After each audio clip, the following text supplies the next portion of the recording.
We're going to watch terrible things that happen in workplaces. You guys love that stuff, right?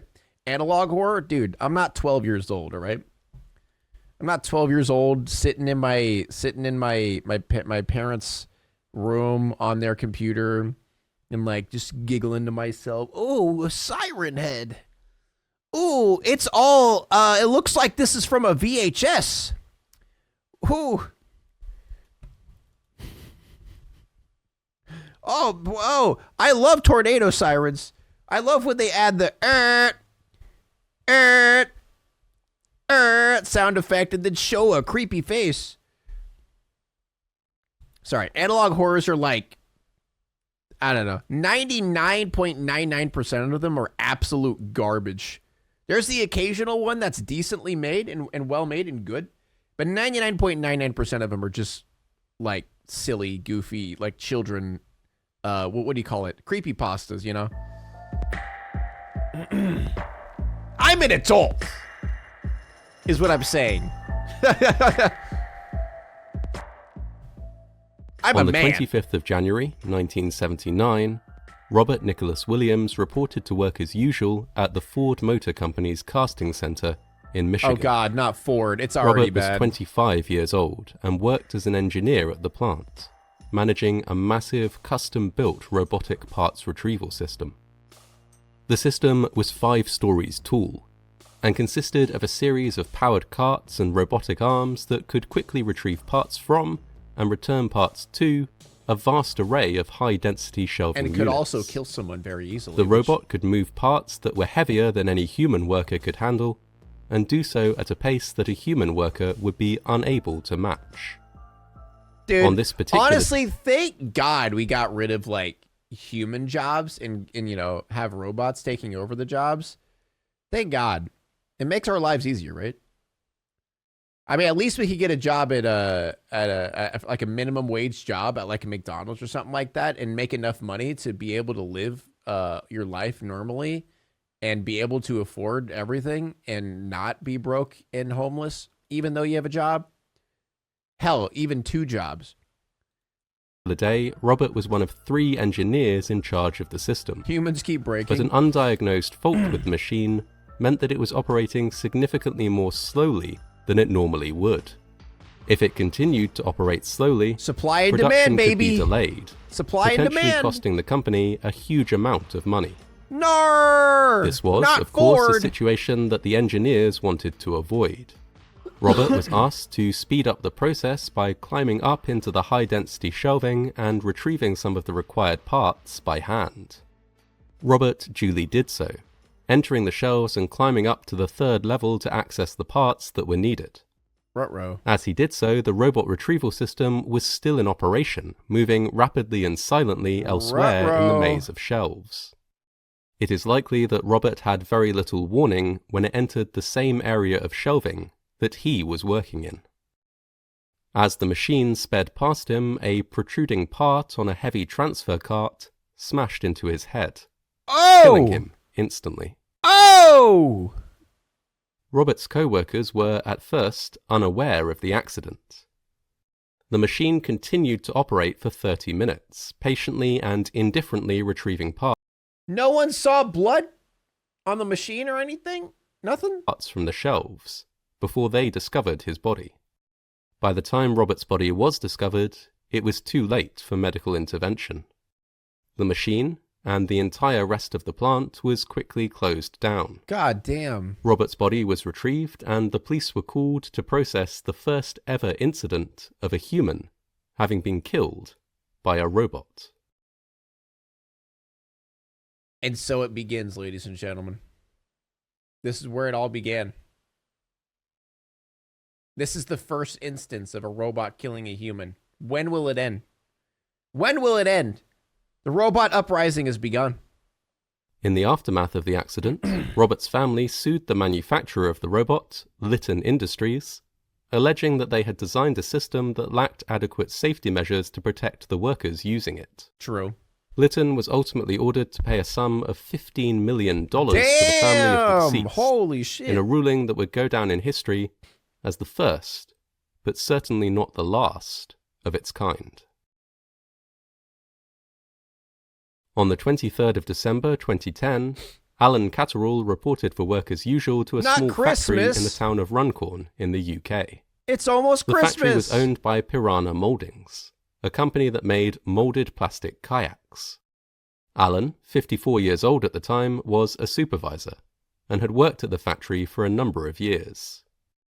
One task he would be undertaking that day concerned the maintenance of a kiln, or industrial oven.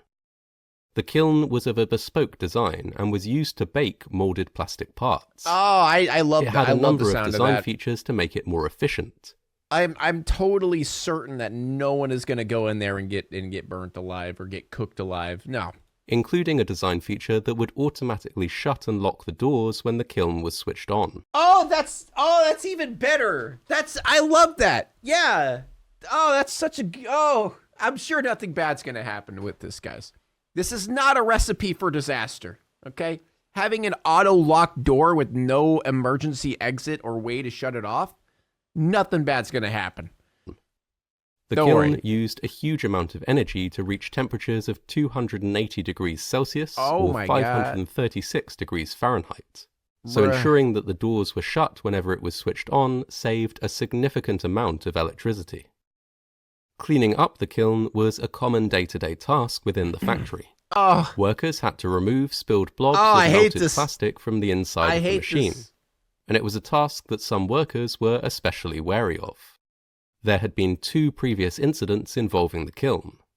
One where a worker was inside cleaning the oven when the doors began to close, and another when a worker was carrying out repairs underneath the oven when it was switched on. In both cases, the workers involved escaped without injury. Oh, thank God. On this occasion, the God, I was hoping it'd end right there. kiln had been deactivated in order for maintenance to be carried out. While this was done, Alan entered the kiln and began cleaning up blobs of spilled plastic. As soon as the maintenance was completed, another worker, who happened to be Alan's son-in-law, approached the control panel of the kiln. Oh! From the control panel, there was no clear line of sight to the kiln, and so this worker could not see that Alan was inside. He switched it on, causing the doors to shut and lock, sealing Alan inside. Alan had with him a pry bar, which he used to attempt to break out of the oven. Oh my God. This was to dude. no avail. The noise level on the factory floor around the oven was extremely high, and so nobody present could hear his shouts for help.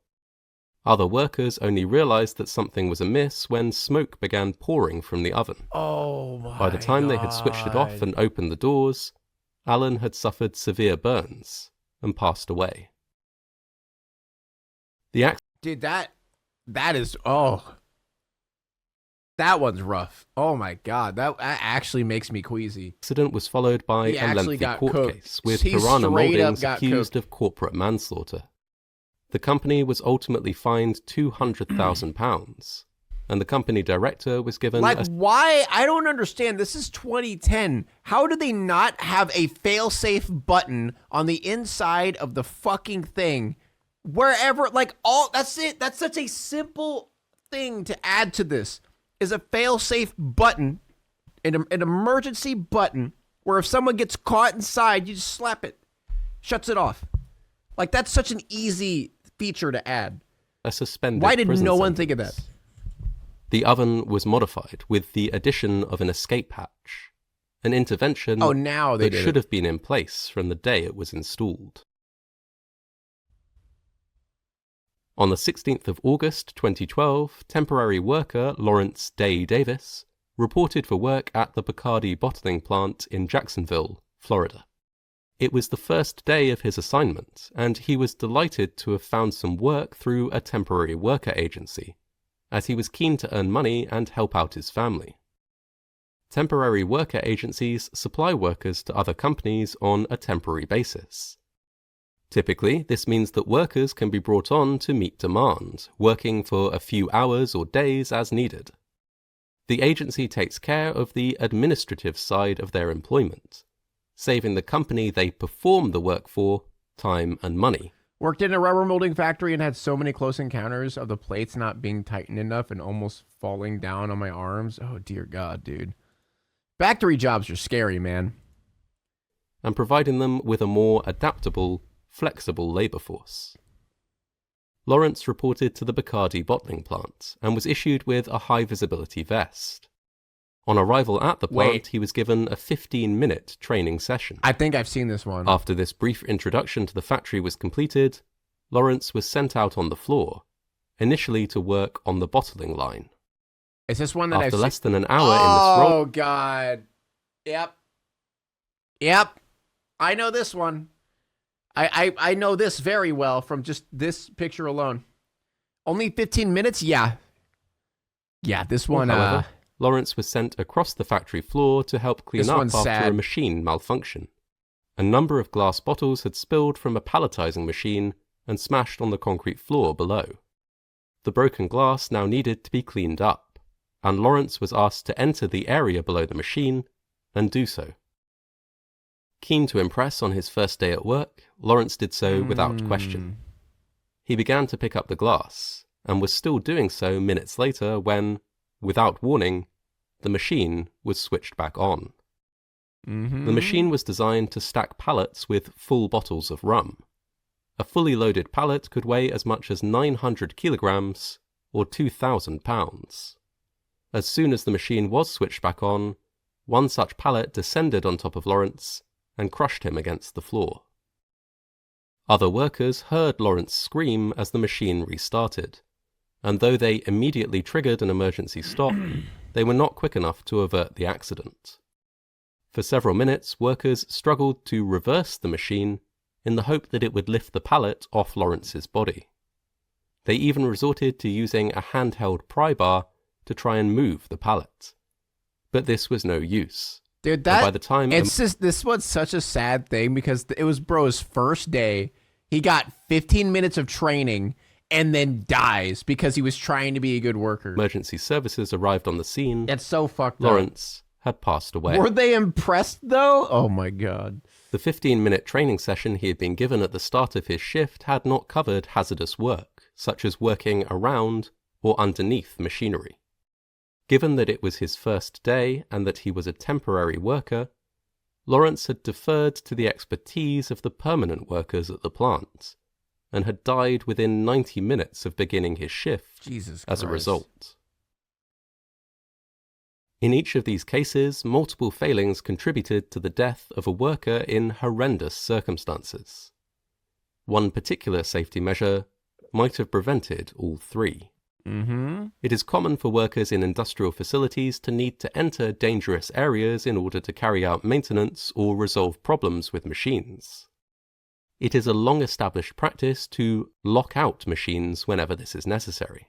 A range of devices can be used to lock out a machine. The most simple is a padlock, which can be secured to the controls of the machine to physically keep them in the off position. If the worker entering the machine retains the only key to the padlock, the machine physically cannot be switched on until they have exited the danger area and removed the padlock. Systems have been developed to allow workers, even multiple workers, to lock out almost any machine that they might have to work with in a given facility. However, for one reason or another, the ability to lock out a machine is not always used. Sometimes machines are not locked out to save time. Sometimes because the worker does not know or has not been trained to understand this process. I think the last is just talking about, hindsight, like, oh, this could have been prevented if this, which, yeah, I mean, fail saves are there for a reason, so people don't freaking die to dumb shit like that. Now it's time to walk away. I hope you enjoyed your stay. Did you laugh or cry or maybe subscribed? I'll thank you either way. You know I will miss you. I hope you return. Tell your friend or your mother to get me more views, please.